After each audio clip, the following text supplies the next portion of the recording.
Bluetooth mode.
Two, seven, six. Allô? Alors, bonjour mon frère. Oui, bonjour frère, comment tu vas? Ah ouais, je vais bien, par la grâce de Dieu. Et vous, comment vous allez? Oui, je vais très bien également aussi. C'est le roi, non? Le roi. Ok. Je demande ton nom. Allô? Oui, allô, ton nom s'il te plaît. C'est le roi ou bien quoi là? Elroy. Attendez, je vais écrire ça, je vais écrire mon nom. Ah, Elroy. C'est à WhatsApp. Ah, c'est Elroy. Elroy. Ah, ok, d'accord, ça va. Je vous ai envoyé ça. Oui, je viens de voir ça, Elroy. Ok. Merci beaucoup. Moi, c'est... Voilà, tu connais déjà mon nom, Oustaz Ouattara Ibrahim. D'accord? Oui, je connais. Ok, il y a pas Ouattara de souci. Ibrahim, Ouattara, oui, je connais, oui. D'accord. Donc, je rappelle ici le thème. C'est un seul thème à deux volets. La Bible est-elle la parole de Dieu? Et aussi, les disciples de Jésus ont-ils écrit les livres qui leur ont été attribués dans le Nouveau Testament? C'est ça le thème? Oui. Ok. Oui, c'est ça le thème. D'accord.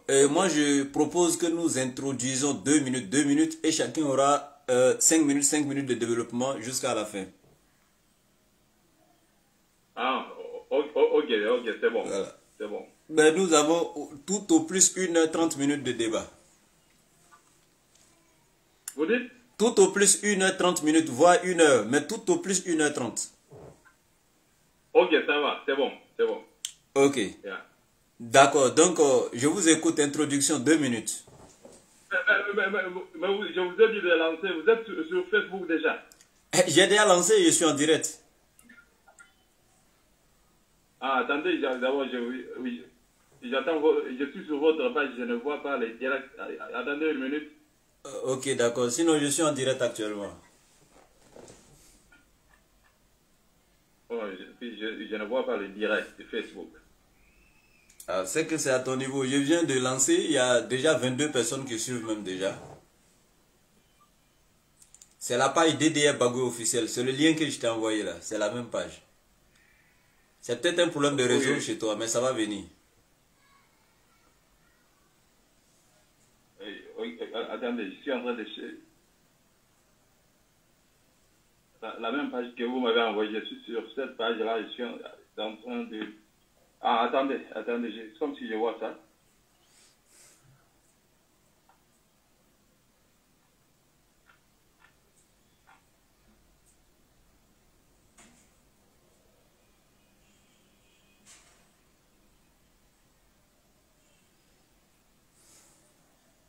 Ah oui, je vous vois. Je vous vois. Ok, d'accord. D'accord. Allô? Oui, je suis là.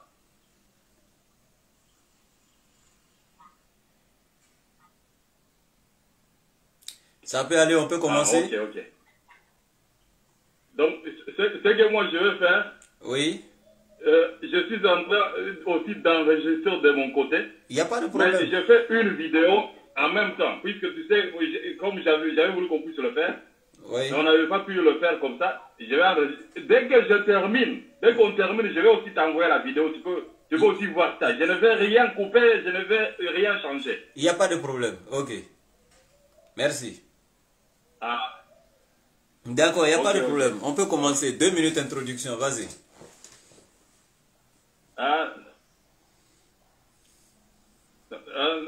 Non, mon frère, je voulais que vous puissiez d'abord saluer les gens, hein, comme vous le faites, et puis on commence. Non, chacun va saluer dans son introduction. Toi, prends la parole, salue-le, fais ton introduction, et moi, je le ferai. Ok, je vais saluer les... Ok, bonjour à tous, shalom, que Dieu vous bénisse. Nous sommes en direct. Nous sommes en direct avec le frère Oustaz Ouattara de la Côte d'Ivoire.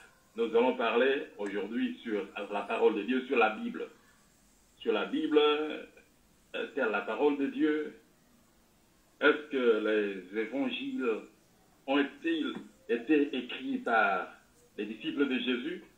Puisque je l'ai entendu dire, beaucoup de fois, je l'ai suivi, beaucoup de fois là où il a attaqué la Bible. Alors, je n'étais pas vraiment très content de ce qu'il faisait. Et c'est ainsi que je l'ai contacté. Ça fait très longtemps. On avait débattu il y a quelques temps là.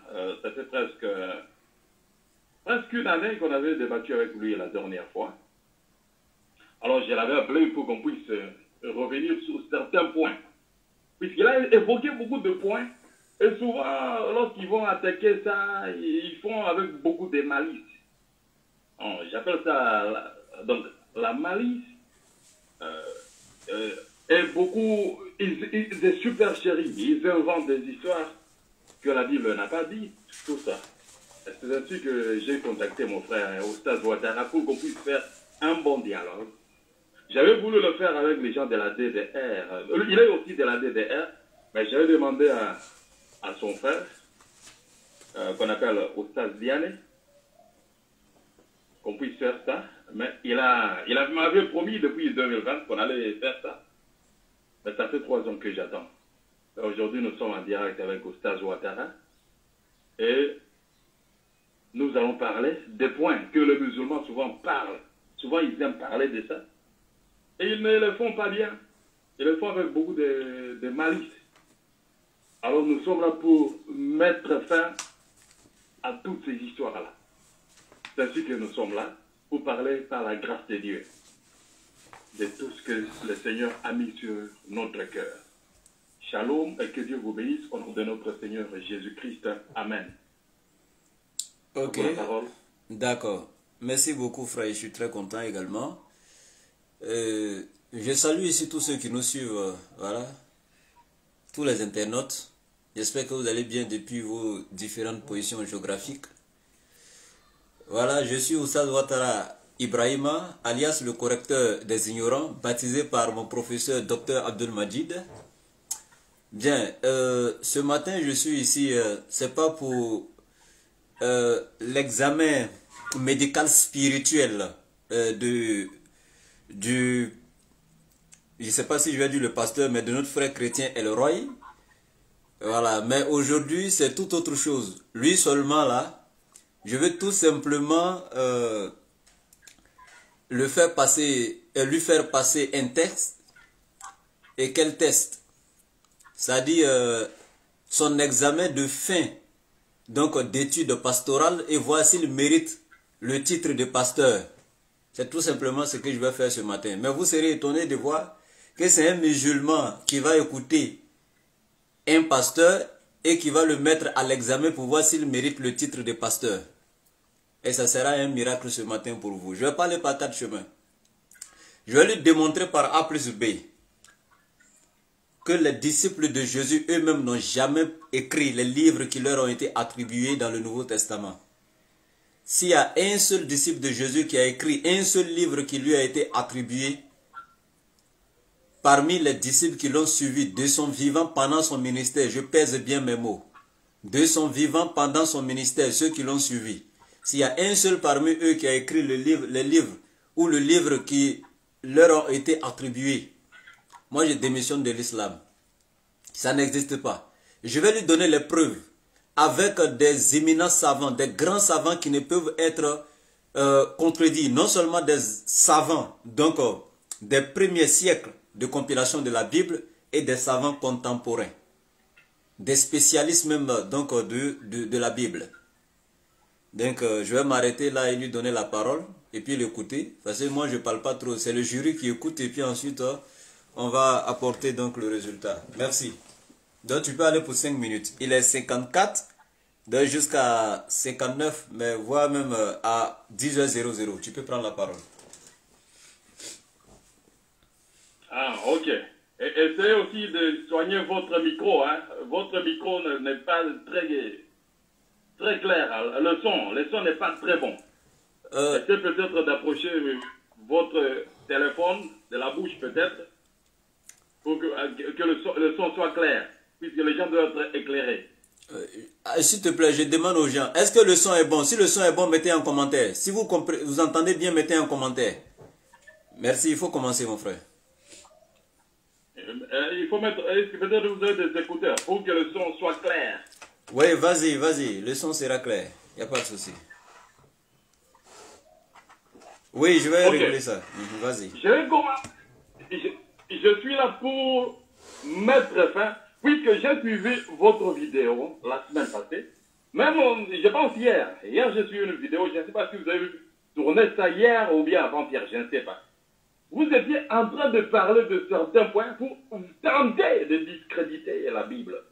Puisqu'il n'y a aucune personne sur la terre, aucun musulman capable de discréditer la Bible à ma présence. Puisque Muhammad, lui, avait voulu discréditer la Bible au 6e siècle, 7e siècle.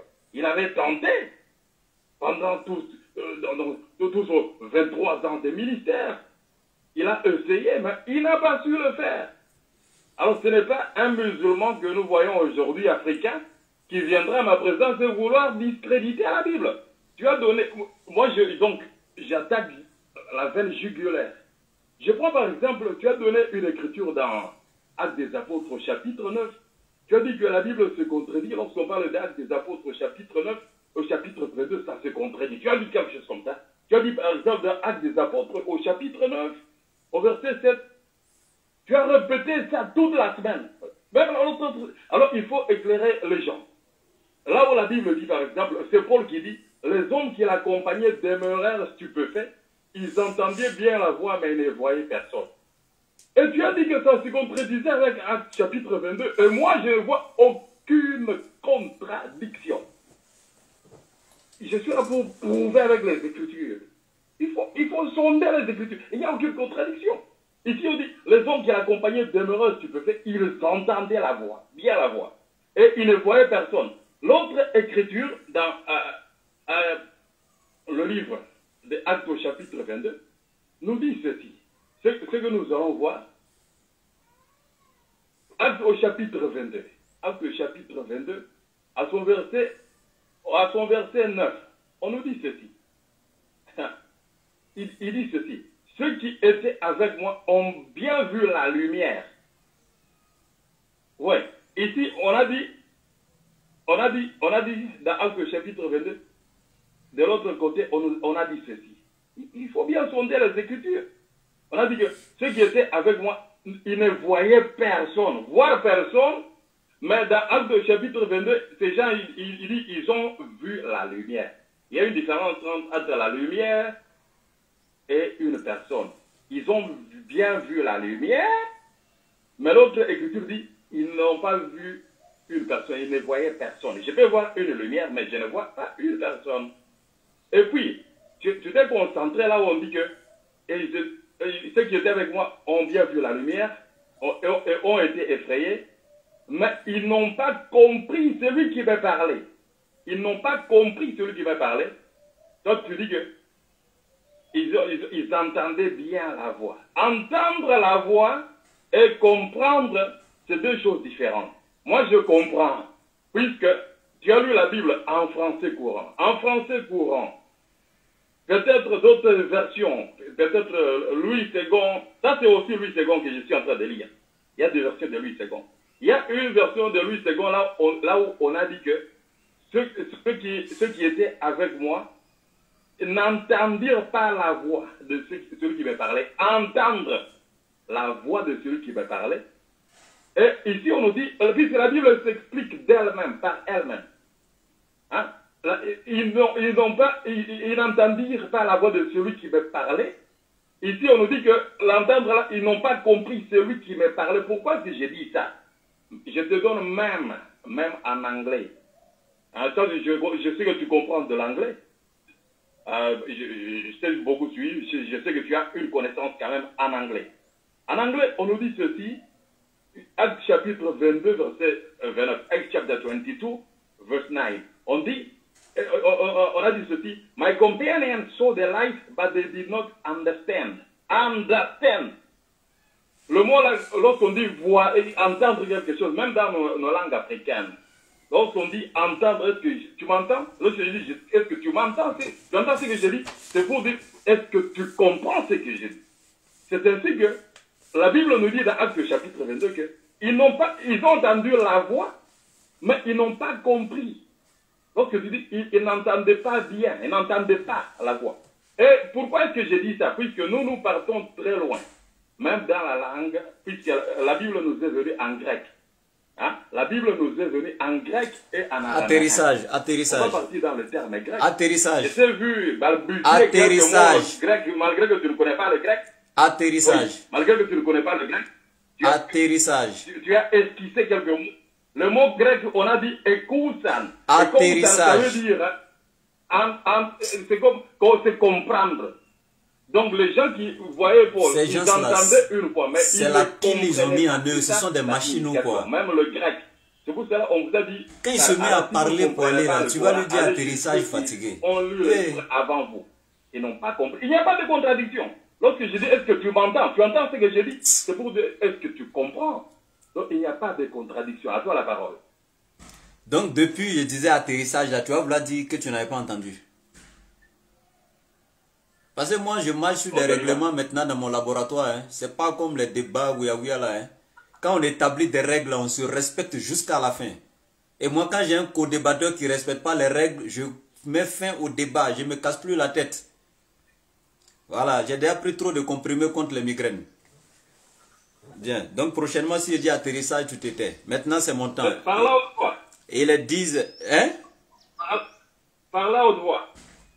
Oui, les gens disent qu'ils m'entendent parfaitement. C'est toi, il y a un problème chez toi avec ton téléphone. Sinon, dans les commentaires, on dit qu'on m'entend parfaitement. Bien. Donc ici, une fois de plus, chers internautes, d'abord, Elroy, il est 10h01, mais tu as consommé plusieurs secondes dedans. Donc je finis à 10h07. Ça va, pas de problème. Ok. Donc ici, chers frères, vous avez écouté ce monsieur. Je vous ai dit dans l'introduction que je viens juste voilà, le soumettre donc à un test de fin d'études pastorales pour voir s'il mérite d'être pasteur. Mais vous voyez déjà qu'il a raté déjà. C'est-à-dire c'est un élève inattentif. On lui a donné un thème. Le thème, je l'ai récapitulé devant vous. Est-ce que la Bible est la parole de Dieu? Et aussi, est-ce que les disciples sont vraiment les auteurs des livres qui leur ont été attribués dans le Nouveau Testament? Voici le thème qui a été donné. Et il est allé dans contradiction. J'ai dit dans des vidéos qu'il y a contradiction entre Actes des Apôtres chapitre 9 et Actes des Apôtres chapitre 22, etc. etc. Est-ce que c'était le thème? Voici quelqu'un déjà qui est hors sujet. Maintenant, si en tant que membre du jury, je dois le noter, je mets 0. Mais comme je suis quelqu'un de compréhensif, je vais lui donner une deuxième chance. Peut-être qu'il va donc revenir au thème et puis faire ce qu'il a à faire. Mais je vais avoir pitié de lui, quoi. Je ne vais pas lui donner 0 d'abord. Lui, là, il ne connaît pas le laboratoire de la DDR. Il ne me connaît pas. Bien, moi, comme j'ai dit, je vais commencer d'abord par les érudits, les spécialistes des Écritures saintes, les plus grands authentificateurs de textes les professeurs d'exégèse biblique, nous allons les écouter concernant d'abord la crédibilité des écritures bibliques. Est-ce que ces écrits-là, réellement les disciples ou apôtres de Jésus sont réellement les auteurs de ces écrits-là? Nous allons écouter les grands savants contemporains et ensuite aller depuis les savants donc des premiers siècles de rédaction de la Bible. Maintenant, si ce monsieur, il me dit aujourd'hui et à vous que ces savants que je vais citer, une dizaine, vingtaine même de savants que je vais citer, qui sont connus dans le monde aujourd'hui, voilà, pas des savants même qui sont morts tous, il y en a qui sont encore bien vivants. S'il me dit qu'il est plus savant que tous ces savants, à vous de tirer la conclusion. Bien. Donc ici, je vais commencer par un grand savant, mais je lis d'abord donc le texte avant de donner les références. Et je vous donnerai non seulement le nom du savant et les références des documents dans lesquels vous trouverez donc ces textes-là, donc c'est dit de ces savants. Bien, je commence ici. Des erreurs se sont introduites sous forme d'addition, de suppression, de substitution et de modification, le plus souvent de mots ou de lignes entières, mais aussi à l'occasion de versets entiers. En fait, de nombreuses modifications et additions se sont glissées dans les textes de la Bible, ce qui a eu pour conséquence que les écrits actuels du Nouveau Testament sont à divers degrés des assemblages de textes. De même, de nombreux manuscrits anciens contiennent eux aussi des erreurs flagrantes. Le texte est clair. Qui sont ou qui est l'auteur donc de ces dits-là? Je vais vous donner ici. On a d'abord Bart Ehrman.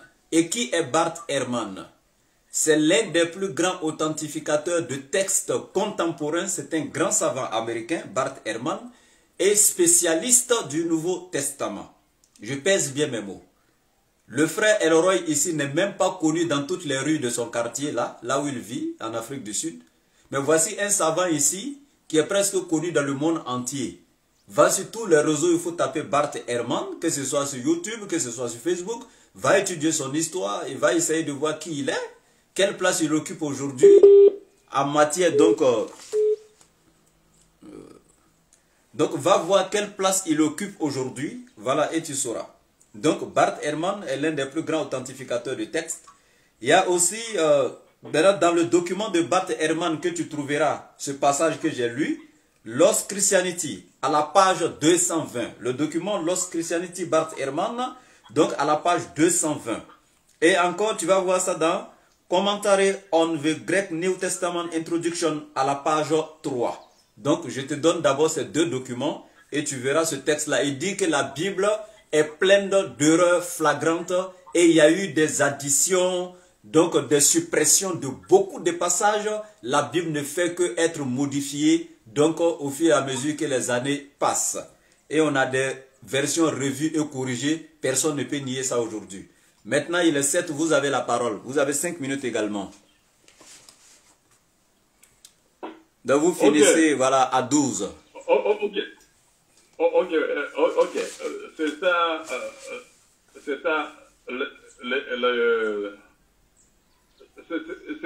c'est honteux d'entendre un musulman qui parle de Bart Ehrman. C'est honteux.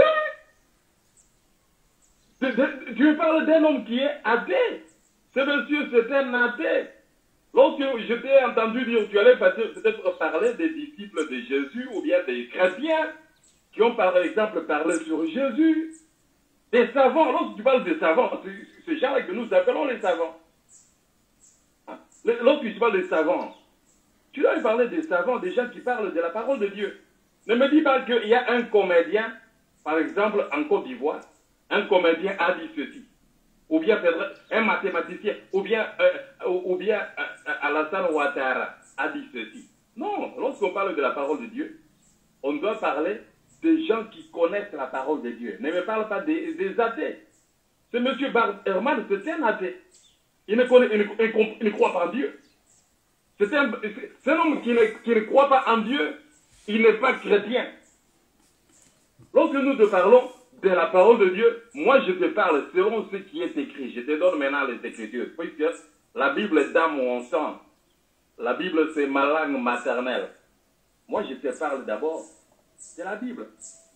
Dans le livre de Luc, nous allons entendre ce que notre Dieu, le Seigneur Jésus-Christ nous avait dit. Luc chapitre 24, verset 45. Alors il leur ouvrit l'intelligence afin qu'ils comprennent les Écritures. Il leur dit, ainsi il est écrit, il fallait que cela arrive, que le Messie, le Christ, souffrirait et qu'il ressusciterait le 3e jour, et que la repentance et que le pardon des péchés serait prêché en son nom à toutes les nations. Donc c'est comme ça qu'un homme de Dieu parle. Il ne faut pas me dire, oh Bart Herman, un athée. C'est comme si je te dis, par exemple, si c'est un boxeur aux États-Unis qui a dit, non mon frère, il faut apprendre comment parler. On parle des Écritures. Moi, si je te parlais de l'islam, je ne vais pas te parler de ce que Kadhafi a dit. Moi, je vais te dire ce que Muhammad lui-même a dit, ou bien les Sahaba, les gens qui étaient disciples, comme les gens qui ont rejeté le corps.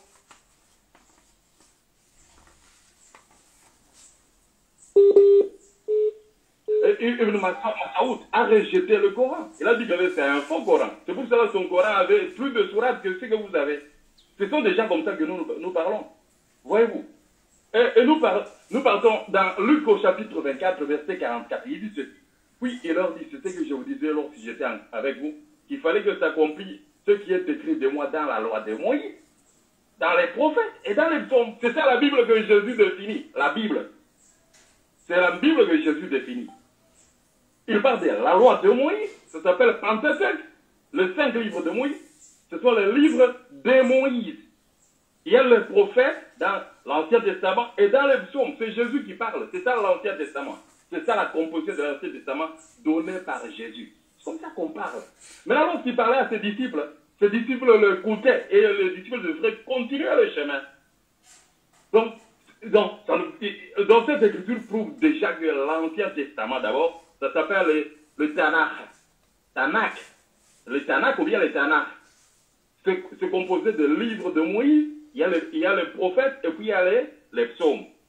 Ça, c'est le Tanakh, l'Ancien Testament. Et puis le Nouveau Testament a été écrit par les disciples de Jésus. Je parle des disciples de Jésus, de Matthieu qui a écrit le livre de Matthieu, Luc qui était disciple de Jésus. Il a écrit le livre de Luc, Marc qui était disciple de Jésus a écrit le livre de Marc, Jean qui était disciple de Jésus a aussi écrit le livre de Jean. Pourquoi est-ce que j'ai dit ça? Puisque nous avons des savants aussi. On a celui qu'on appelle, nous allons partir dans le livre de Matthieu. On va voir les gens qui nous ont parlé. Hein? On a des gens comme Papayas. Ça, ce sont les savants comme ça qu'on parle, les chrétiens. Il ne faut pas me dire un athée, Bart Herman. Mon frère, please, il faut élever le débat. Hein? Tu me dis un athée. Ce monsieur-là, il est athée. Je vais te prouver, je vais te montrer que c'est un homme qui est athée, il ne croit pas en Dieu. Hein? Lorsqu'on parle des choses sérieuses, il faut citer les hommes de Dieu. Hein? Donc, l'évangile de Matthieu a été écrit par Matthieu. Donc, je te donne les preuves, attends, puisque moi, je ne parle pas sous l'effet de la passion.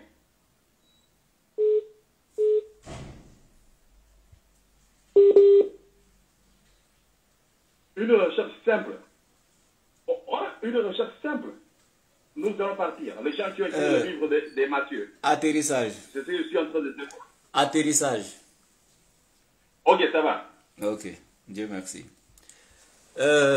Une fois de plus encore, cet élève ne sait pas que nous sommes en train de l'écouter attentivement pour voir s'il mérite d'être appelé pasteur.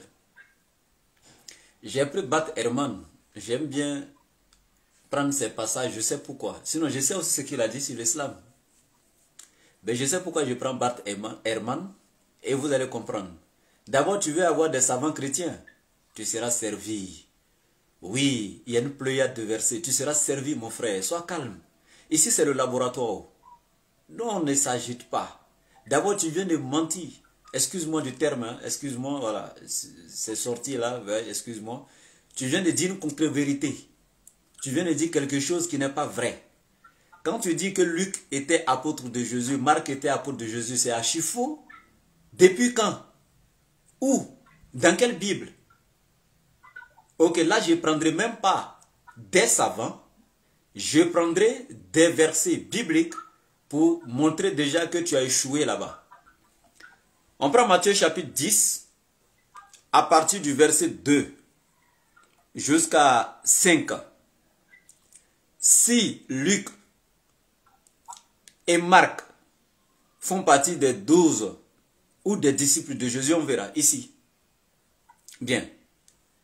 Voici les noms des 12 apôtres. Le premier, Simon,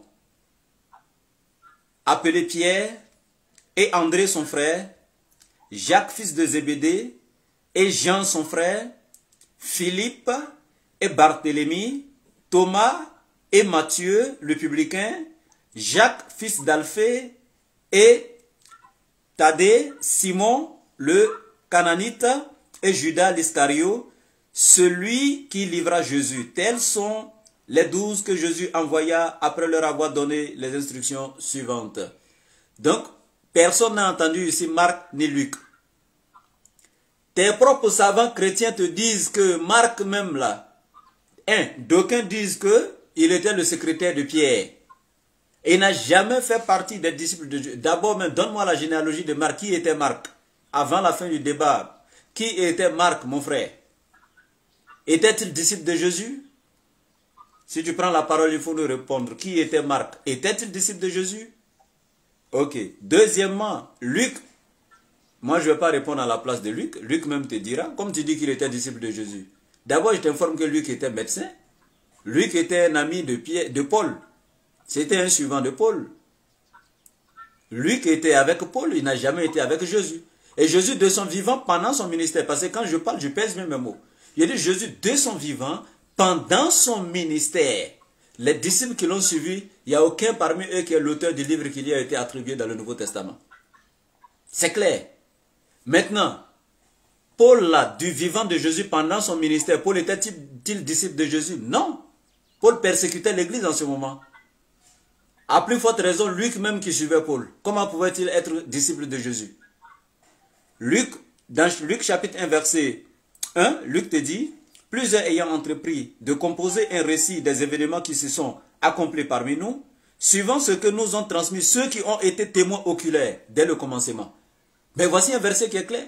Cela voudrait dire que Luc lui-même n'est pas témoin oculaire. Luc est en train de te dire ceux qui ont été témoins oculaires. Donc lui-même, il n'est pas témoin oculaire.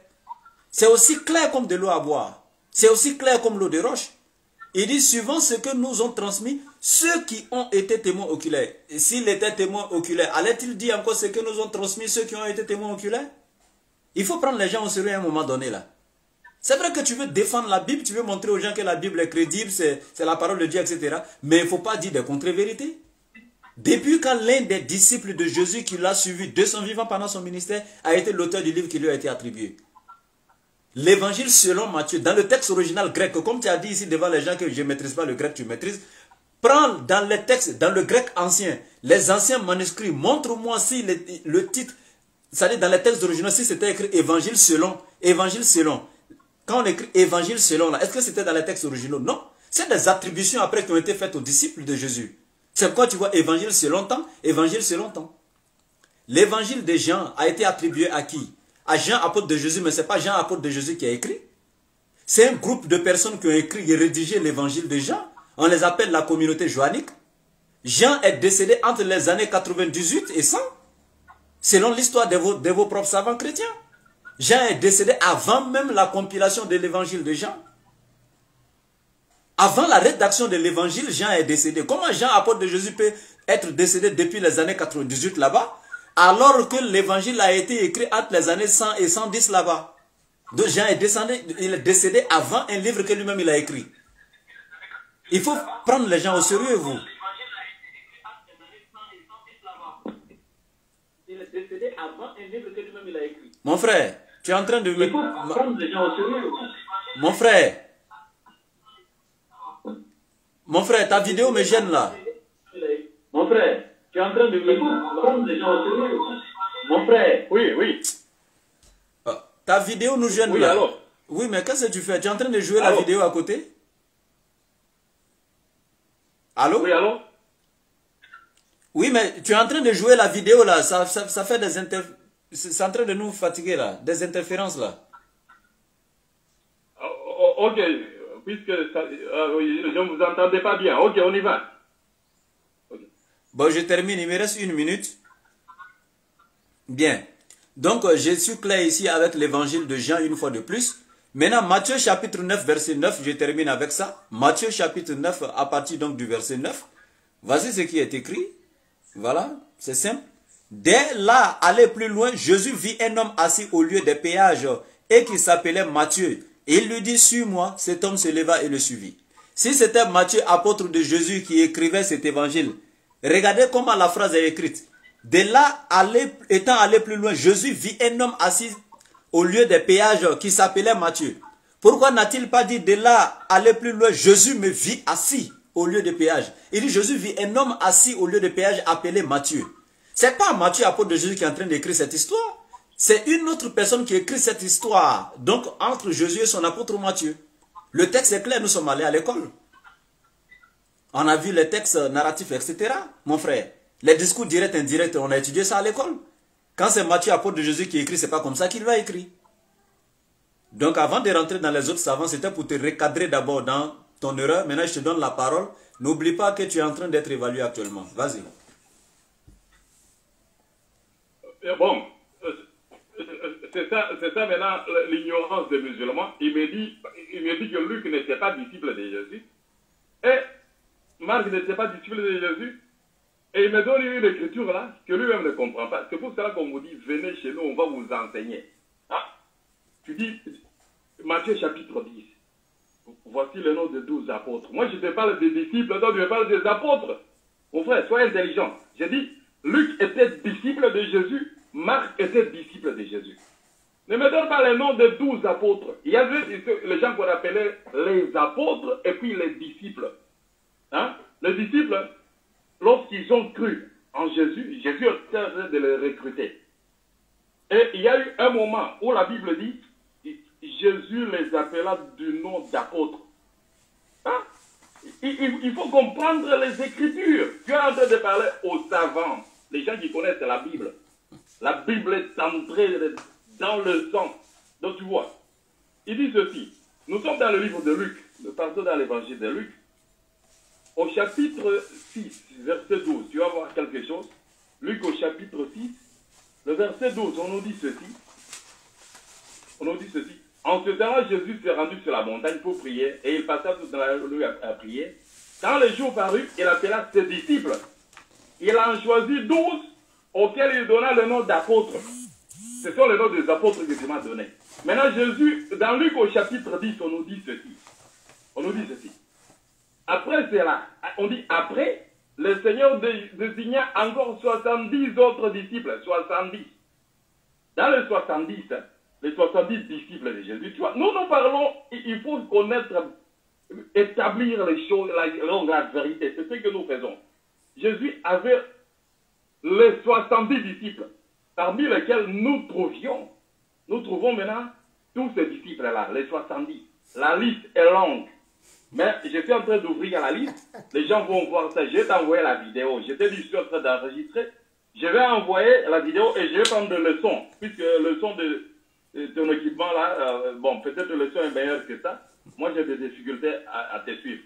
Maintenant, nous avons la liste des 70 disciples de Jésus. La liste des 70 disciples.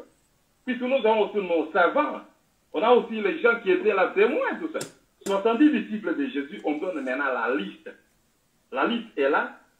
Il y a d'abord, on te donne Cléopâtre. Ça, c'est un homme qui est même dans la Bible, Cléopâtre. Il y a Matthias, celui qui avait remplacé Judas Iscariote. Son nom, c'est Matthias. Il y avait Thaddée, il y avait Ananias, celui qui avait baptisé Paul, c'était un disciple. Et la liste continue, on nous montre qu'il y avait aussi Marc, celui qui a écrit l'évangile de Marc.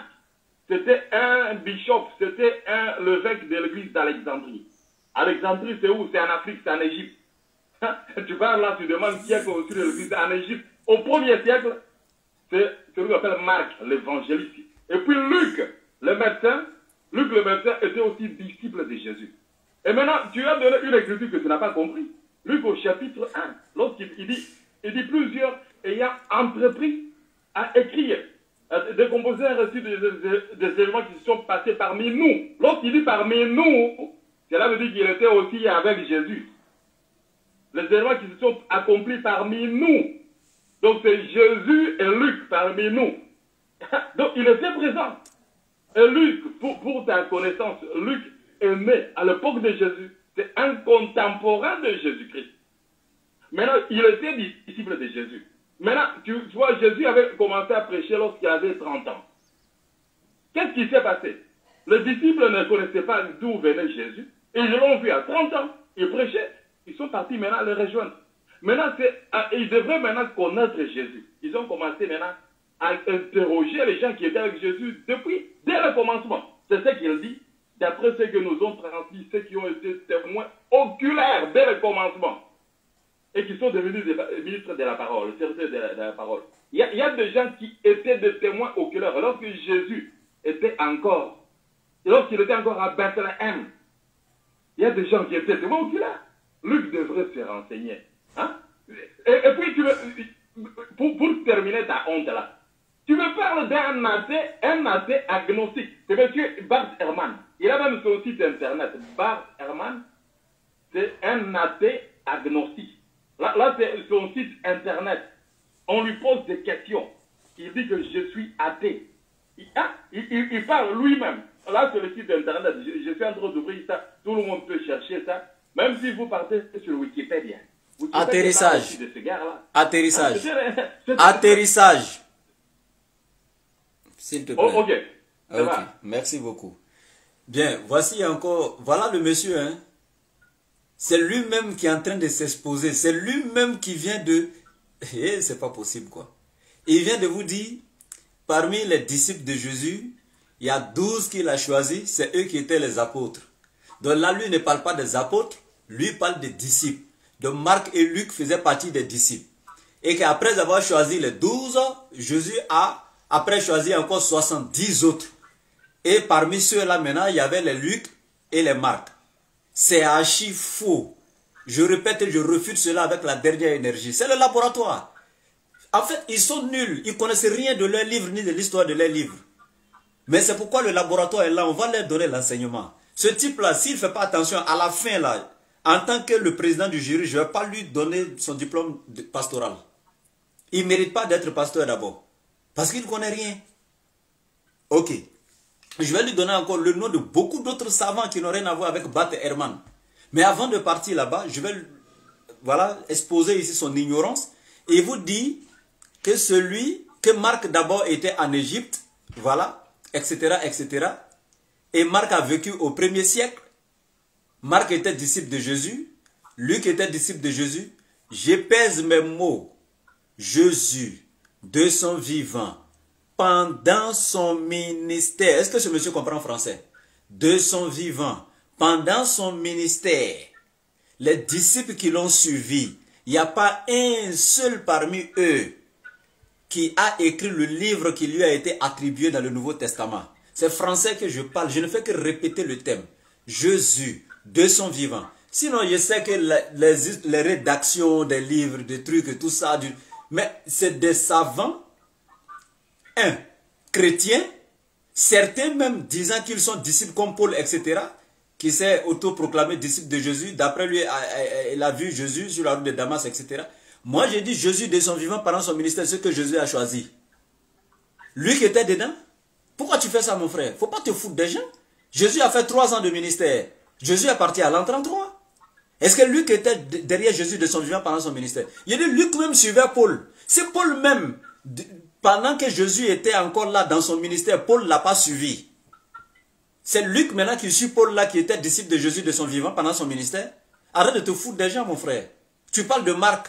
Les premiers fragments de l'évangile de Marc ont été découverts effectivement en Égypte, en grec, entre les années 60 et 65 de notre ère. Marc n'a jamais été apôtre de Jésus de son vivant pendant son ministère. Durant les 3 ans du ministère de Jésus, Marc était là avec lui. Pourquoi vous foutez des gens même? Pensez qu'on n'a pas étudié? J'ai dit, ça ne marche pas. Avec le laboratoire, ça ne marche pas. Ok. Je te donne le nom d'un autre savant. Il faut écouter attentivement. Hein? Ok. Je te donne ici Sébastien Doan. Il est professeur d'exégèse biblique. Il est professeur d'exégèse biblique. D'abord, si tu vas dans le sens où tel savant n'est pas chrétien d'abord, tel savant était chrétien, tel savant... Oui, mais le savant chrétien et le savant non chrétien ici, là, ce n'est pas ce qui est important pour moi. Parce que pourquoi? Bart Ehrman dont tu parles là, il n'a jamais rien écrit pour mentir sur le christianisme. Parce que ce qu'il a dit en tant qu'athée a été confirmé par tes savants chrétiens. Et je vais te donner la liste des savants chrétiens là, qui ont confirmé les dits de Bart Ehrman, malgré qu'il était athée. Donc il y a beaucoup de savants aujourd'hui, même s'ils ne sont pas chrétiens, eux ils ont étudié. C'est-à-dire que leur spécialité, l'étude qu'ils ont fait là, c'est des philologues. Est-ce que tu connais la philologie, qui est différente de la philosophie? Eux, ils sont des philologues. Et ce sont des authentificateurs de textes. C'est des gens qui ont étudié ça. Ils sont allés à l'école, ils ont appris ça. C'est-à-dire que eux, ils sont là pour étudier les textes anciens. Quand on fait la découverte d'un ancien manuscrit là, ce sont des spécialistes. On les appelle et puis ils viennent voir ces textes-là, les années, la datation, etc. C'est leur spécialité à l'école. Donc c'est leur travail. Ok. Je prends ici Sébastien Doan. Il est professeur d'exégèse biblique, faculté de théologie et de sciences religieuses à l'université Laval du Québec. Je répète pour toi encore. Sébastien Doan, professeur d'exégèse biblique, faculté de théologie et de sciences religieuses à l'université Laval du Québec. Qu'est-ce qu'il dit? Mon frère, comment tu écris son nom? Sébastien qui? Tu vas aller taper sur Google quoi. Sébastien Doan, D-O-A-N-E. Ce sont les savants de Google. Mais il ne faut pas m'interrompre, laisse-moi. Mes minutes sont en train de finir, hein, mon frère. Fais-moi son nom. Mais mes minutes sont en train de finir. Tu peux me citer un homme là, un comédien, tu commences à inventer des noms. Donne-moi son nom. Est-ce que quand tu parles... Attends, est-ce que quand tu parles, je t'interromps? Sébastien qui? J'ai dit, est-ce que quand tu parles, je t'interromps? Je te pose la question d'abord. Non, puisqu'il n'est pas sur la liste des savants que moi je connais. Mais attends, tu te fous des gens ou bien? Sébastien qui? Est-ce qu'il est obligé d'être sur la liste des savants que toi tu connais? Toi tu connais tous les savants du monde. Tu attends que je finisse avant de me demander. Quand je finis, tu me demandes, je te donne la référence. Parce que si je ne voulais pas donner la référence, je n'allais pas répéter ça ici. Sébastien qui? Écoute-moi d'abord. Oh, il n'y a que problème même. Arrête de te foutre des gens. Pourquoi quand on commence à vous toucher là, vous êtes agité en même temps? Quand tu parles là, je ne t'interromps pas. Mais tu peux attendre que je finisse mes 5 minutes avant de me demander la référence. Quand tu vas prendre la parole, je te donne, tu écris. Et puis maintenant, tu commences ton développement aussi. Mais pendant que je suis en train de parler, tu m'interromps. Là, comme ça, tu vas me désorienter. Il ne faut plus reprendre ça. Je n'aime pas. Sincèrement, il faut qu'on se respecte là. Ah, tu parles, je ne t'interromps pas. J'ai dit Sébastien Doan. D-O-A-N-E. Et donc, je rattrape mes minutes, hein, je te préviens en même temps. Donc, selon Sébastien Doan, j'ai dit ici, les professeurs d'exégèse biblique. Un professeur d'exégèse biblique, tu vas me dire que c'était un comédien? Arrête de te foutre des gens. Toi, tu es connu où? Par rapport à un professeur d'exégèse biblique. Et quand on parle d'exégèse, tu penses que quoi? Quelqu'un qui a juste fait une traduction de la Bible? Non. On parle de l'exégèse. Faculté de théologie et de sciences religieuses à l'université Laval du Québec. L'évangile selon Matthieu. Qu'est-ce que Sébastien Doan nous dit en tant que professeur d'exégèse biblique? Et il dit Jésus. C'est-à-dire le thème de l'évangile de Matthieu, c'est Jésus le Messie attendu d'Israël.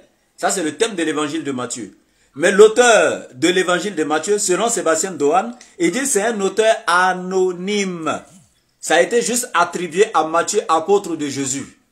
Sinon, c'est un auteur anonyme. Ça, c'est Sébastien Doan qui le dit. Et la composition de cet évangile, c'est entre les années 80 et 90, après Jésus-Christ. C'est pas un musulman qui a dit ça, hein, c'est pas moi qui suis en train de dire. C'est un professeur d'exégèse biblique qui est en train de parler de la faculté de théologie et de sciences religieuses à l'université Laval du Québec. Donc, même si ce monsieur n'est pas chrétien lui-même, ben c'est un professeur d'exégèse biblique.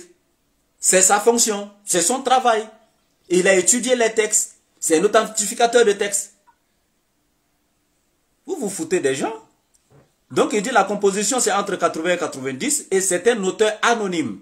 L'évangile de Marc selon lui, Marc, auteur, il dit anonyme, attribué à Marc, apôtre de Jésus entre les années 70. Et il dit attribué à Marc, excusez-moi. Il n'a même pas ajouté apôtre de Jésus, hein, parce que j'ai dit Marc ne faisait pas partie des apôtres de Jésus. Voilà. Donc Marc n'a jamais été, et je réitère mes propos encore, parce que quand tu parles, pèse bien tes mots. Marc n'a jamais été apôtre de Jésus, ni disciple de Jésus de son vivant pendant son ministère. S'il était disciple de Jésus, c'est après le départ de Jésus qu'il s'est proclamé disciple de Jésus, peut-être étant chrétien. Mais de son vivant, pendant que Jésus était vivant, Marc n'a jamais été parmi ses disciples que Jésus lui-même a choisi. Ça n'existe pas, dans aucun écrit. Donc, Luc aussi, il dit ici, l'évangile de Luc a été attribué à Luc, médecin, mais qui n'est pas apôtre de Jésus. Et il est même allé loin, il dit, entre parenthèses, auteur anonyme même. Ça dit que c'est même un auteur anonyme.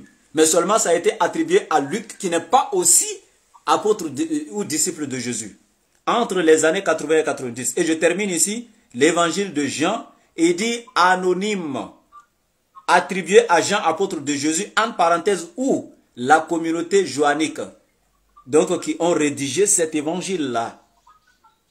Donc, c'est la communauté joannique qui ont donc, rédigé cet évangile. Mais ça n'a jamais été Jean, apôtre de Jésus. Et il donne les années ici, entre les années 90 et 100. Donc, arrêtez de vous foutre des gens. Bien, tu m'as interrompu cette fois, ça ne m'a pas plu, mais je vais te laisser prendre la parole. Les 35, tu finis à 40. Oh, ok, il ne faut pas être plaintif. Puisque tu as inventé des noms que comme si tu me dis, oh, monsieur Jacob Nicholson a dit, ou bien monsieur Ford Henry a dit ça. Il ne faut pas inventer des noms des savants qu'on ne connaît pas. Tu me dis, Sébastien, je te demande de peler le nom là, tu n'as pas su. Mais moi, je peux te citer des gens que tu connais. Je peux te parler d'Abu Huraira, qui a parlé sur le Coran, sur Muhammad. Abu Huraira, je peux te parler d'Ibn Kathir, je peux te parler d'Ibn Hajar al-Asqalani. Ce sont des gens qui sont connus. Il ne faut pas qu'on parle avec beauté. Hein? Tu veux parler de Sébastien Siseki, un petit gars là, tout celui qui passe sur YouTube, pour toi c'est un savant. Si tu vois quelqu'un sur YouTube, et puis il te dit qu'il enseigne ici dans une petite université là, donc une petite université dans un village là du Québec, pour toi tu le prends pour un savant. Hein? Il fallait peut-être se limiter à Bart Ehrman, qui est connu mondialement comme athée. C'était un athée. Tu ne peux pas évoluer en citant ce nom-là. Moi, je te parle que les livres ont été écrits par des savants. Nous référons aux disciples de Jésus et aux gens qui ont survécu. Moi, je te parle, par exemple, les gens qui ont vécu avec Muhammad. Hein? Il y a comme... je te parle de celui qu'on appelait Ibn Abbas, celui que Muhammad avait désigné pour être le savant, celui qui devrait commencer à expliquer les sourates, expliquer tout. Écoutez maintenant ce que Muhammad lui-même a dit dans un hadith de Sahih Muslim. Sahih Muslim, numéro 1955. Il dit ceci. Apprenez le Coran à partir de 4. Abdullah ibn Mas'oud, Salim, Muad ibn Jabal et Ubay ibn Ka'b. Ça, ce sont les gens que Muhammad lui-même a cités pour qu'on puisse apprendre le Coran. Mais qu'est-ce que Othman a fait? Othman est parti composer son Coran à lui et il a brûlé. Il a brûlé les autres Corans. Alors, c'est comme ça qu'on parle avec des références. Moi, je te donne le site internet des musulmans. Là où on dit ceci, que c'est Sahih Bukhari numéro 4987. Le Coran a été brûlé. Le Coran que vous avez n'est pas authentique. À tel point que Ubay ibn Ka'b se sont opposés au Coran que vous avez. C'est comme ça que nous parlons, avec des preuves, hein, avec des sites internet reconnus. Donc, tu vois. Et puis, tu as continué pour dire que Marc n'était pas disciple de Jésus. Tout ça. Non, il faut donner des preuves. Moi, je te donne la liste. La liste est là. Marc était disciple de Jésus. Luc était disciple de Jésus. Et puis, je dois corriger une affaire là que tu as dit que Matthieu chapitre 9, là où on dit que Matthieu était assis quelque part là. Il n'a pas parlé de lui. Il disait qu'il y avait un homme qu'on appelait Matthieu. Il devait parler à la première personne, mais il a parlé à la troisième. Mais les auteurs ont toujours fait ça dans le cours de temps. Les auteurs ont toujours parlé deux fois. Un homme, je vais écrire mon histoire, mais j'écris à la troisième personne. Matthieu au chapitre 9, verset 9. Jésus partant de là, et partant, il vit un homme assis au bureau des taxis qui s'appelait Matthieu. Les auteurs parlent à la troisième personne toujours, deux fois. Même le Coran. Eh, écoutez, moi je suis le maître du Coran. Personne ne peut discuter avec moi lorsqu'il s'agit du Coran. Nous partons dans le Coran au chapitre 9. Je prends par exemple le Coran chapitre 9. Ça c'est un exemple. Hein? Je suis le maître du Coran. La Bible est à mon sang. La Bible c'est ma langue maternelle. Tu vas sentir pourquoi est-ce que Dieu est venu ici. Matthieu au chapitre... Nous sommes dans le livre du Coran, chapitre 9, à Tauba, la sourate de la repentance, ou bien la sourate l'ultimatum. Dans le Coran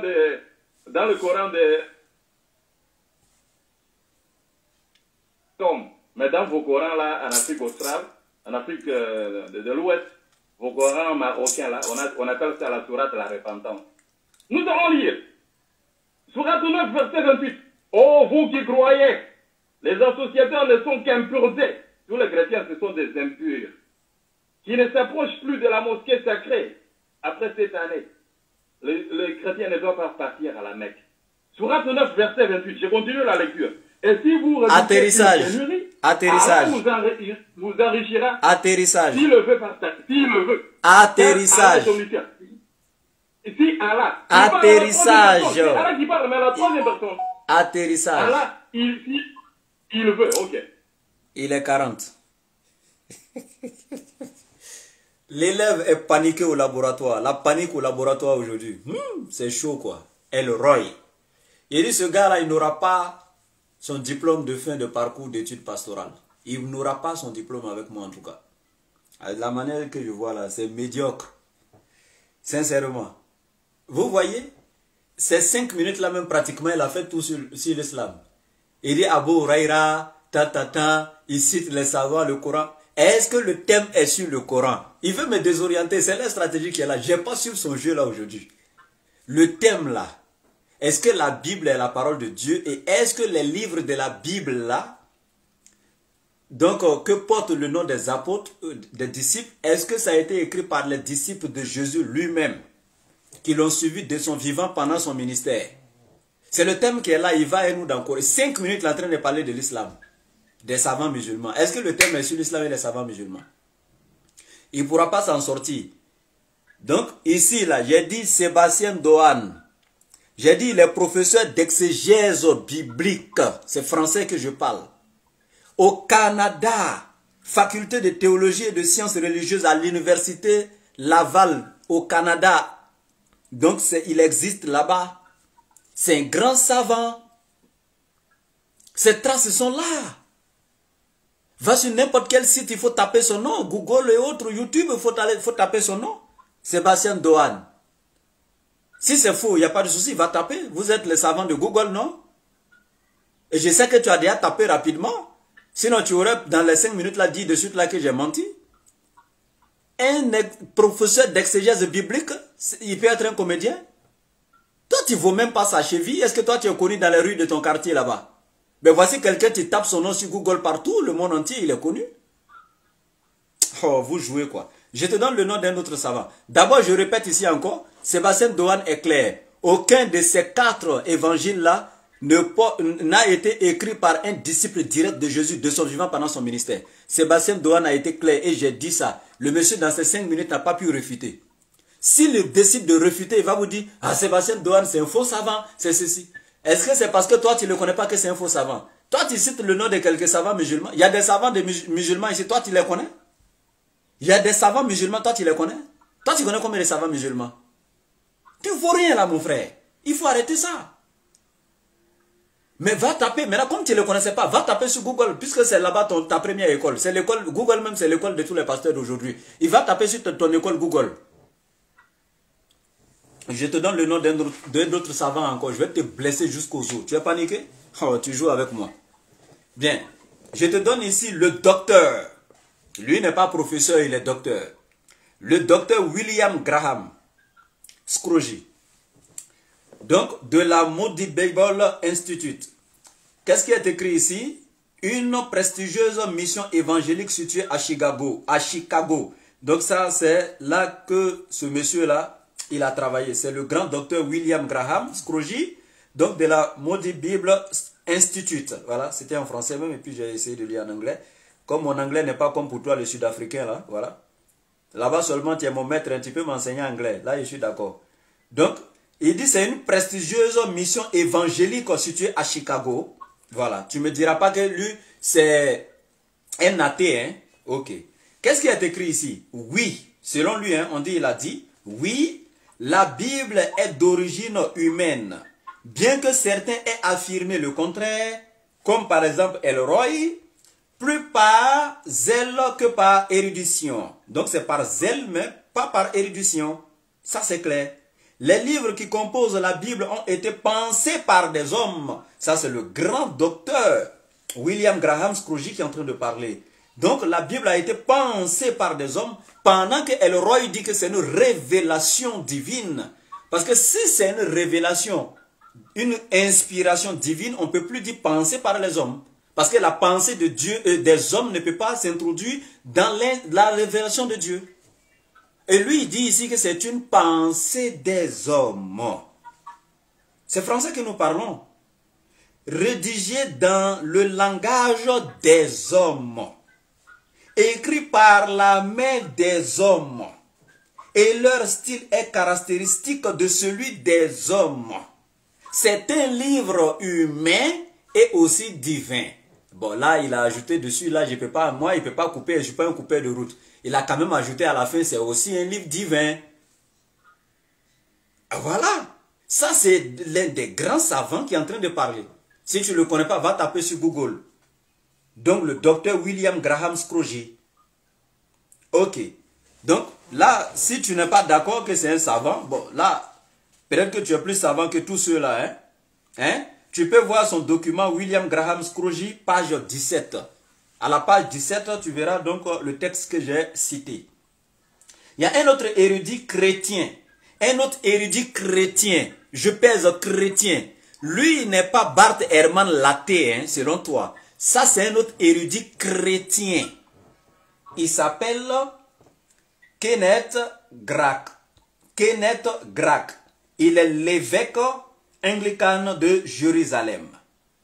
Il a dit, dans le Nouveau Testament, il y a des textes condensés et révisés, des reproductions de choix et des témoignages. Je répète, c'est un évêque, hein, et il dit quoi? Dans le Nouveau Testament, il y a des textes condensés et révisés. Est-ce qu'on peut réviser la parole de Dieu? Je révise les devoirs de mes élèves. Je peux réviser le roman d'un être humain pour corriger, etc. Mais la Bible, comme on peut te dire, version revue et corrigée. Si c'est une inspiration de Dieu, on corrige la parole de Dieu. Je termine avec son passage là. Voilà. Il dit, donc, réviser des reproductions de choix et de témoignages. Les évangiles ont survécu à leurs auteurs et sont demeurés présents dans l'esprit de l'Église. Ils représentent à la fois l'expérience et l'histoire. Donc voici un savant chrétien ici, encore une fois de plus, qui est clair. Maintenant, mon temps est arrivé. Prends la parole avant que je continue avec le reste des savants chrétiens.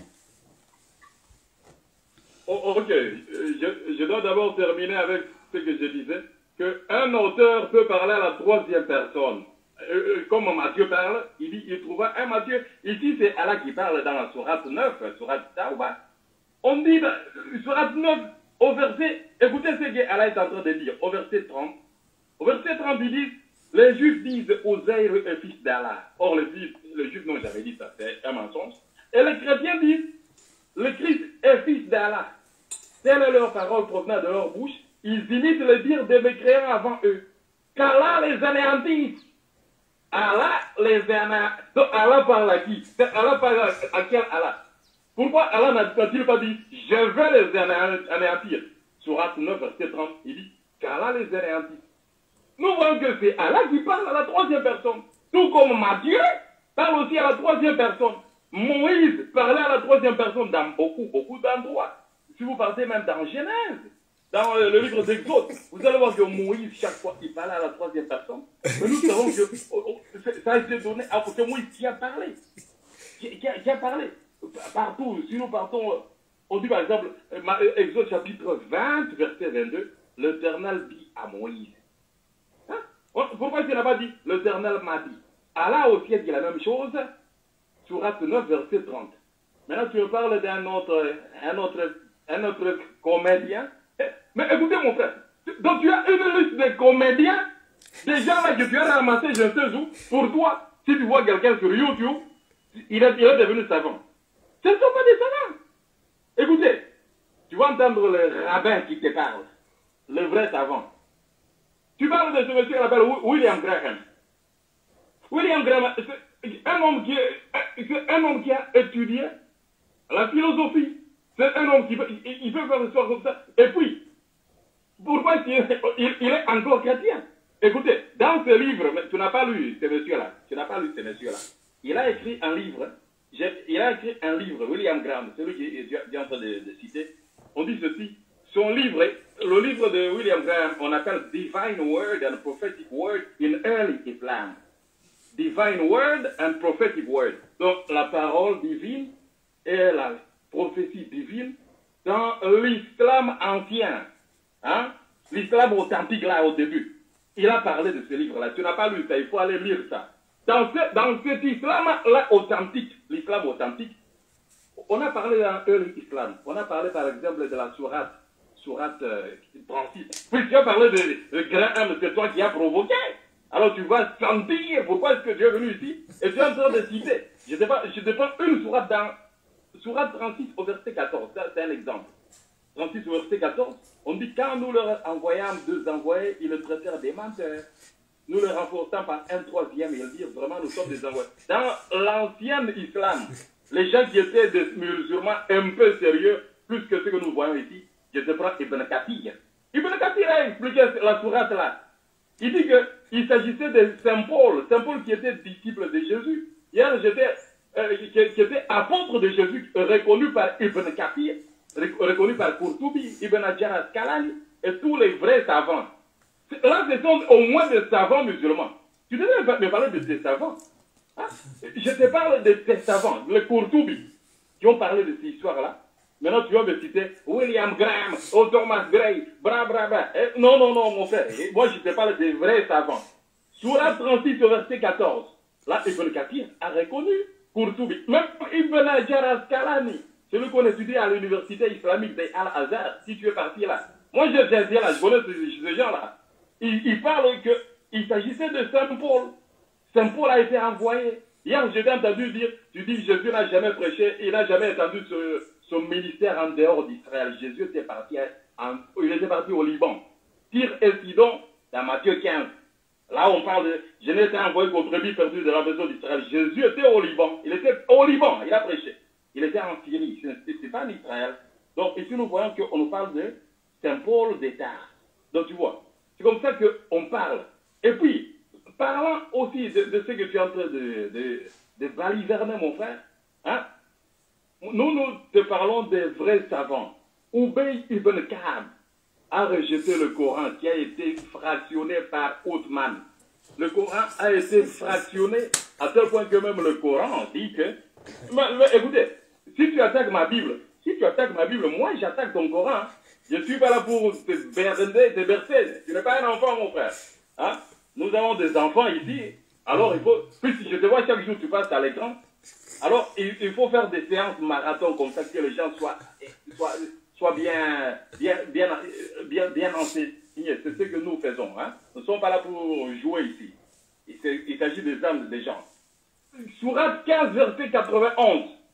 Sourate 15, verset 91, on a dit que le Coran a été piraté. Ça, c'est écrit dans le Coran. Ceux qui ont fait du Coran des fractions diverses pour créer des doutes. Ils ont sélectionné le Coran n'est pas tel qu'il a été donné. Ils ont fait du Coran, atterrissage. Ils ont bricolé.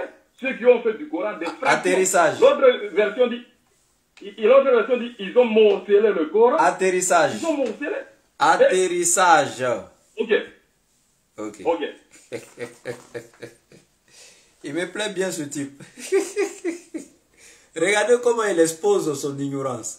Et puis ce qui est assez gravissime, je répète encore, hein, le thème là, au début on vous a donné nous deux le thème. J'ai même répété, il a confirmé devant vous. La Bible est-elle la parole de Dieu? Et les livres du Nouveau Testament que porte le nom des disciples ont-ils été écrits par les disciples de Jésus de son vivant pendant son ministère? Ceux qui l'ont suivi, est-ce que c'est eux qui ont écrit? Maintenant, le gars, il est en fond maintenant dans le Coran. Et puis, il vous dit quoi? Comme tu attaques maintenant ma Bible, je vais aussi attaquer ton Coran. Ah! Donc, on ne suit plus le thème. Hein? Donc, il va attaquer maintenant le Coran. Parce qu'il ne peut pas contredire ce que je suis en train de dire. Quand il a donné Bart Ehrman, il m'a dit quoi? C'est un athée. J'ai donné Sébastien Dohan au Canada, au Québec, professeur d'exégèse biblique en faculté de théologie et de sciences des religions. Pourquoi il ne sabote pas? Il dit, hein, donc tu as une liste de savants comédiens. C'est des comédiens, non, c'est toi qui es le savant sérieux? Toi qui n'es même pas connu quelque part dans les rues de ton quartier là, c'est toi qui es le savant sérieux? Tu as fait des études où? Tu as quel diplôme? Tu es reconnu par qui? C'est toi qui vas corriger ceux-là?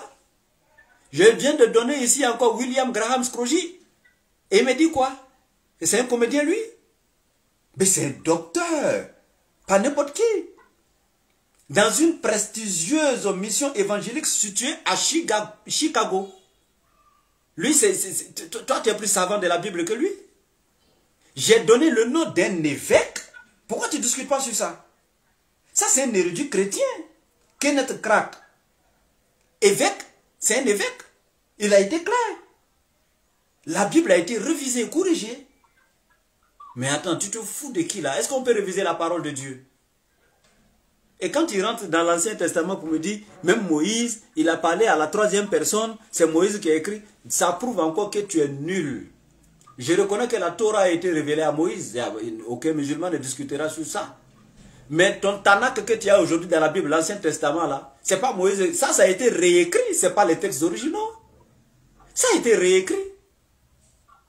Mais toi tu te fous. Attends, je lis Deutéronome 34 verset 6. Voici ce qui est écrit.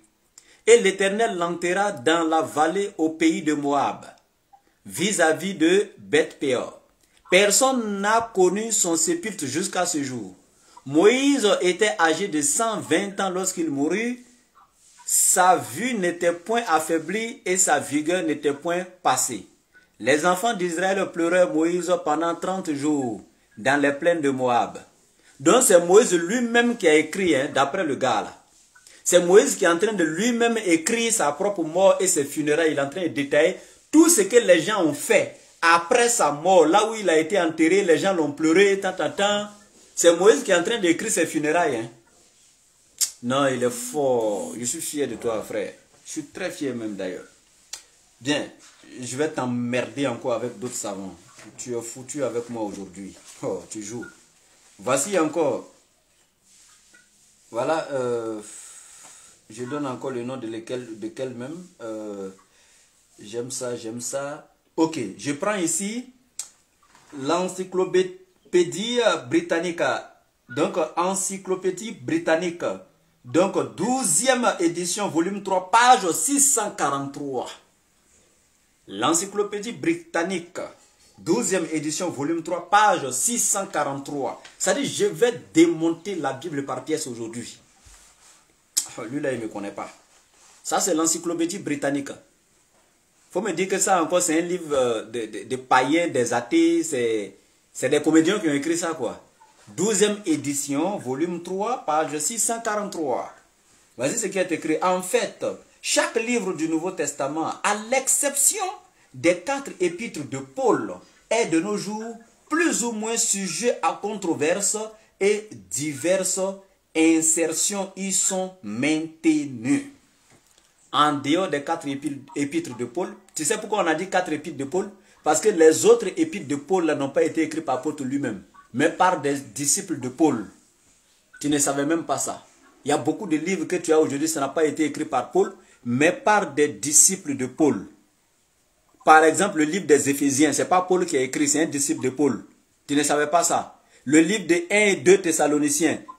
Non, 1 Thessaloniciens, c'est Paul qui a écrit. Mais 2 Thessaloniciens, c'est un disciple de Paul. 1 Timothée, 2 Timothée, c'est un disciple de Paul. Le livre de Tite, c'est un disciple de Paul. Tu ne savais même pas ça. Tu es trop nul. Oh. Maintenant, regarde ici. On va continuer encore. Avec un autre docteur, le docteur Lobegot Friedrich Constantin. Donc, voici ce que lui va nous dire. Ça, c'est un docteur encore. Qu'est-ce qu'il va nous dire? Et puis, attends, hein.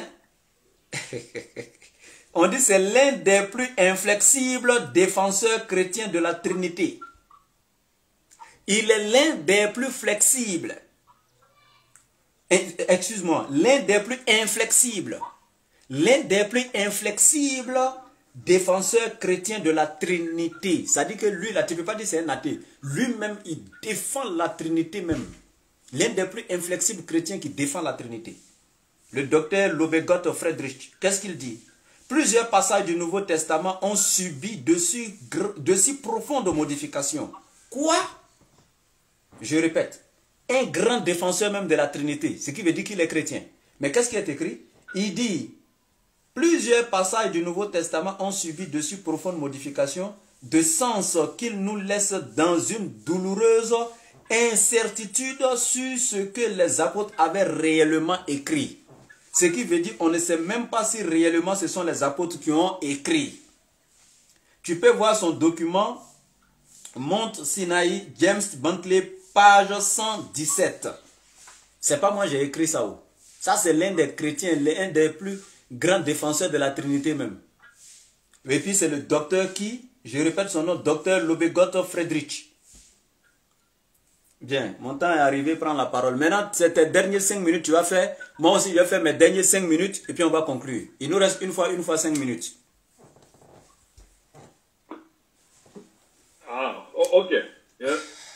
Je commence par faire un toilettage technique. Tu me donnes qui a écrit le livre de Matthieu et tout ça. Moi, je te donne les savants qui sont connus. Il ne faut pas me citer le nom des politiciens de la Côte d'Ivoire. Oui, et des comédiens du Canada, que tel comédien a dit ça. Non, mon frère, parlons des gens qui sont connus.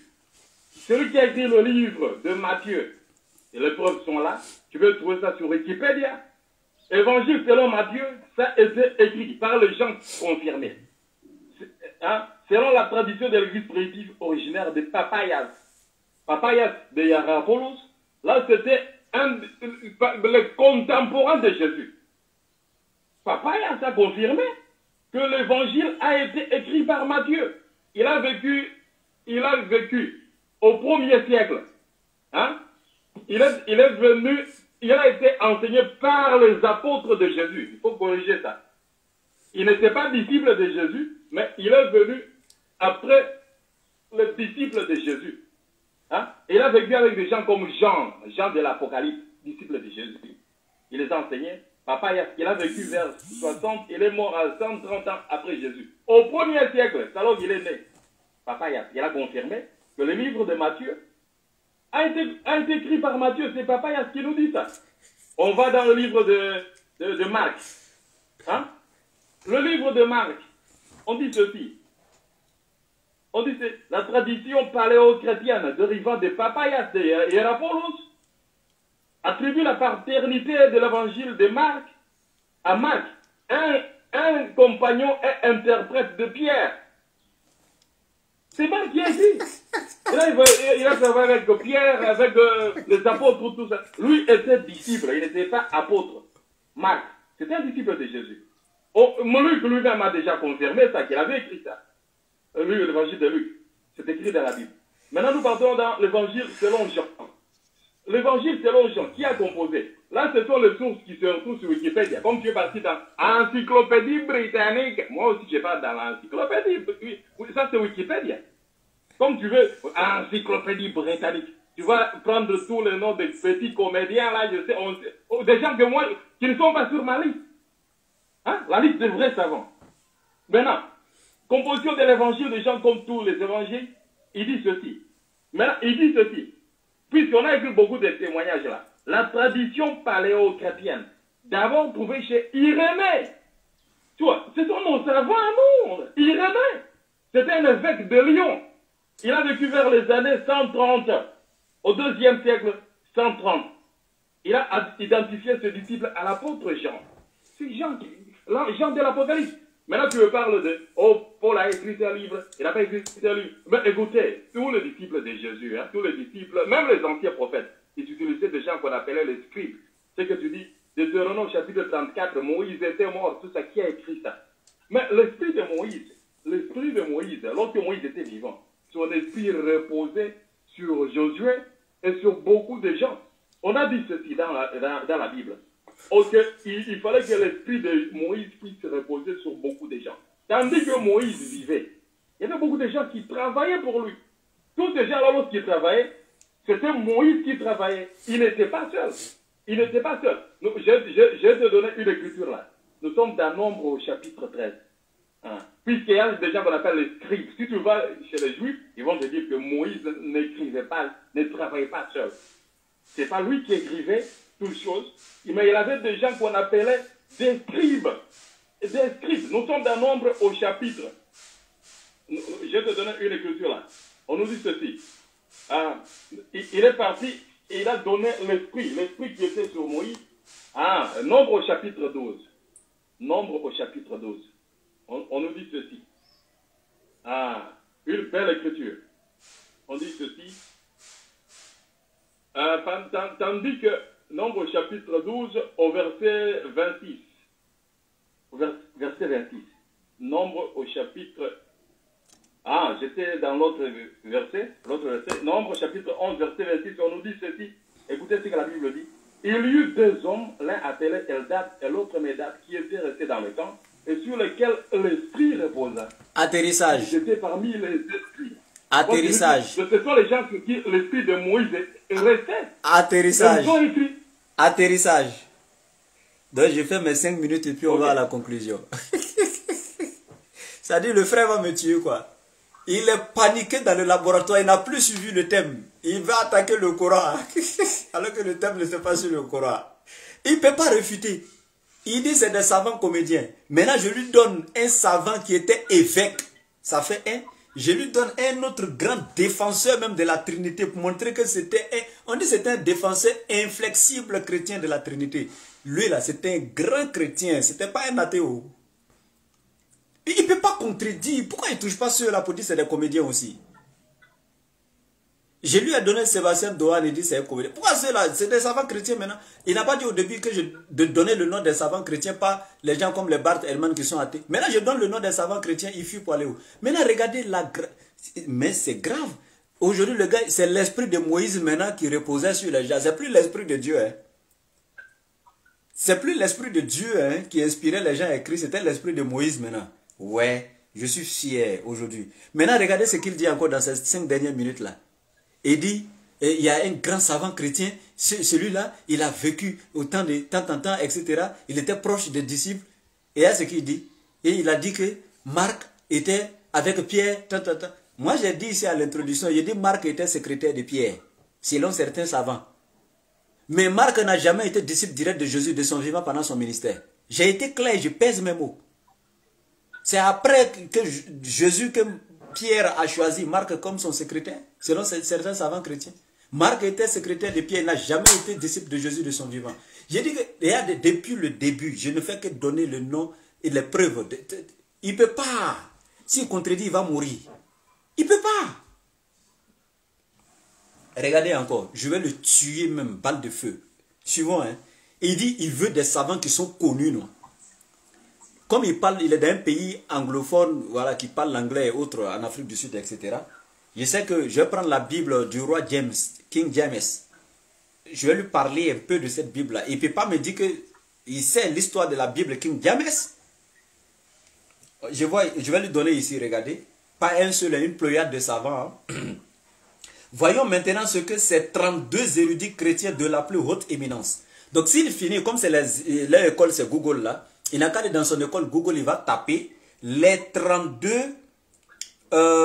érudits chrétiens de la plus haute éminence. Les 32 érudits chrétiens de la plus haute éminence. Il n'a qu'à aller dans son école Google, il va taper et puis il va voir. Je ne lui donne pas un ou deux, je lui donne 32 ensemble. Vous voyez que ça c'est beaucoup, hein? secondée par 50 dénominations chrétiennes ayant coopéré entre elles. Regardez ce qui est écrit par eux. On dit au sujet de la version autorisée connue en anglais sous l'appellation de King James ou la version du roi James, donc la Bible version du roi James, dans la préface de la version standard révisée de 1971, je répète, la préface de la Bible King James, la version standard révisée de 1971, on peut lire comme suite 2 points. La King James version comporte de graves erreurs. Qui sont ceux qui ont dit ça? Les 32 érudits chrétiens de la plus haute éminence. De la plus haute éminence. Ils disent dans la préface de la version Bible du roi James standard et révisée de 1971, c'est écrit dans la préface que la Bible King James comporte de graves erreurs. Le groupe d'érudits affirme également, voici ce qu'ils ont ajouté, affirme également, ces erreurs sont si nombreuses et si graves qu'elles nécessitent une révision du texte en profondeur. Ça, c'est des grands savants chrétiens de la plus haute éminence. Ils disent que ces erreurs sont si nombreuses, et si graves qu'elles nécessitent une révision du texte en profondeur. Eux n'ont pas voulu donner le nombre d'erreurs, tellement c'est beaucoup, s'ils donnaient, ils allaient avoir honte. Mais ils ont été honnêtes pour dire que ça comporte de si graves erreurs. Mais regardez, ceux qui ont donné, et puis je vais terminer, il me reste 1 minute. Ceux qui ont eu le courage de donner le nombre d'erreurs qu'ils ont pu décompter dans la Bible.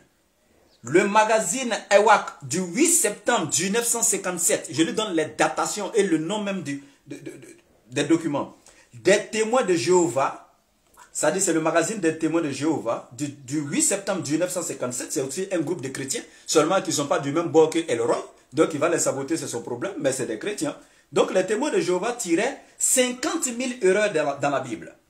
Et l'article en question affirmait, la Bible contient probablement plus de 50 000 erreurs. Ça dit c'est plus que ça. Donc plus de 50 000 erreurs qui se sont émissées dans le texte. 50 000 erreurs graves. 50 000 erreurs graves. Au moins, les témoins de Jéhovah ont essayé d'estimer le nombre d'erreurs qu'ils ont pu décompter. Plus de 50 000 erreurs. Une fois de plus, le monsieur, vous avez été témoin. Il n'a pas pu démontrer que c'est faux ce que je disais. La seule chose qu'il a pu dire depuis le début, hein, c'est des comédiens. Tes savants sont des comédiens. Tout simplement. Je lui donne maintenant à la fin beaucoup de savants chrétiens et même les 32 érudits de la plus haute éminence.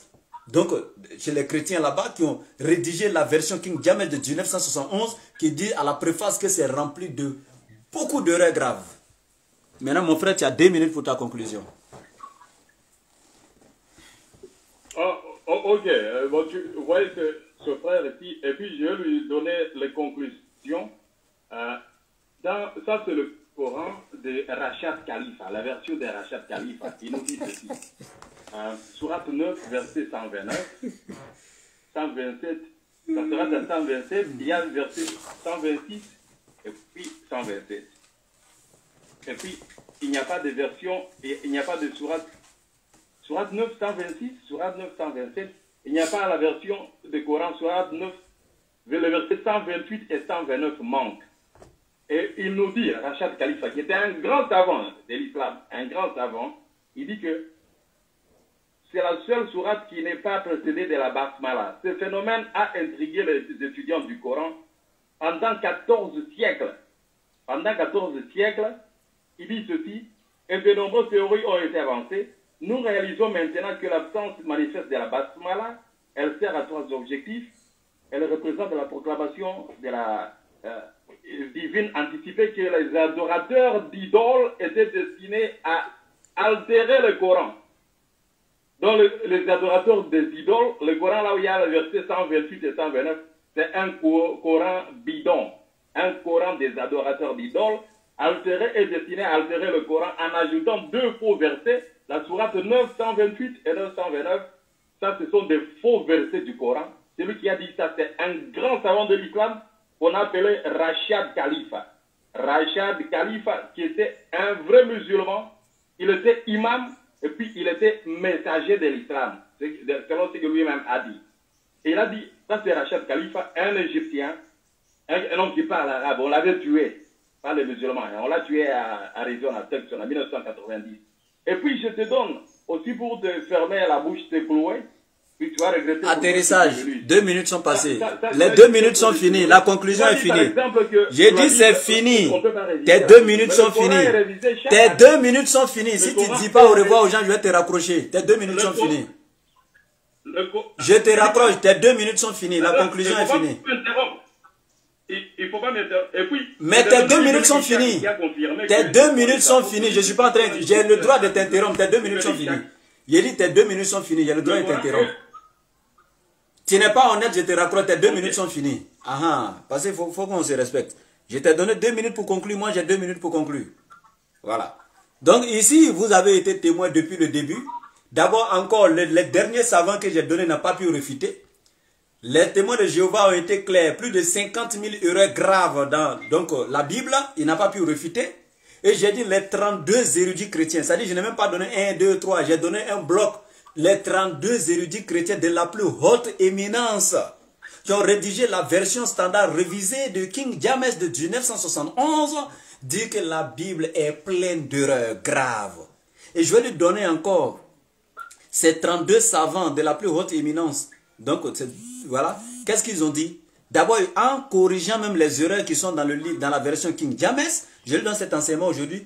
Dans Jean 3,16, la version anglaise même avant de King James, avant la révision, avant qu'on le corrige en 1971, qu'est-ce qui était écrit dans Jean 3,16? Dieu a tant aimé le monde qu'il a donné son Fils unique engendré par lui.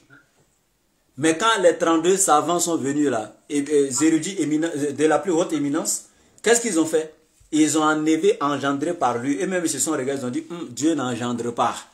Ça, il faut qu'on décolle ça. Et ils ont corrigé, ils ont révisé, ils ont corrigé, ils ont enlevé ça. Et c'est comme ça ils ont corrigé, ils ont enlevé beaucoup de marmailles dans la Bible. Mais quand même, ils disent qu'il reste encore beaucoup d'autres erreurs graves. Ça fait 1. Les textes originaux, selon encore les experts, les savants, les grands savants, et au niveau des témoins de Jéhovah, donc quand ils ont découvert les 50 000 erreurs, parmi les 50 000 erreurs citées, tu vas voir qu'est-ce qu'ils vont te dire. Marc chapitre 16 se limite au verset 8. Et à partir du verset 9 jusqu'à 16, tous ces versets qui ont été ajoutés, ce sont des erreurs, des inventions de l'homme et des ajouts des scribes. Ça n'existe pas dans les textes originaux.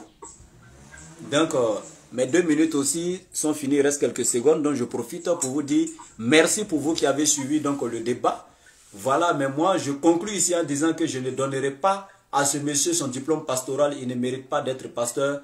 Donc, il a eu mention médiocre. Il va retourner à l'école sur Google pour apprendre encore avant de revenir affronter la DDR Bagoué dans son laboratoire. Sur ce, salam alaikum mon frère musulman, shalom mon frère chrétien. Mon frère, merci pour le débat. Je suis fier, je suis content de toi. Et vraiment, je t'aime en Dieu. Même si on ne partage pas la même foi, c'est vrai qu'on se taquine, on se lance des sobriquets dans le débat. Mais sache que je t'aime en Dieu parce que tu es mon frère dans l'humanité. Je t'aime vraiment, Elroy. Merci pour l'échange pacifique. Ok, c'est bon, c'est bon. Ouais.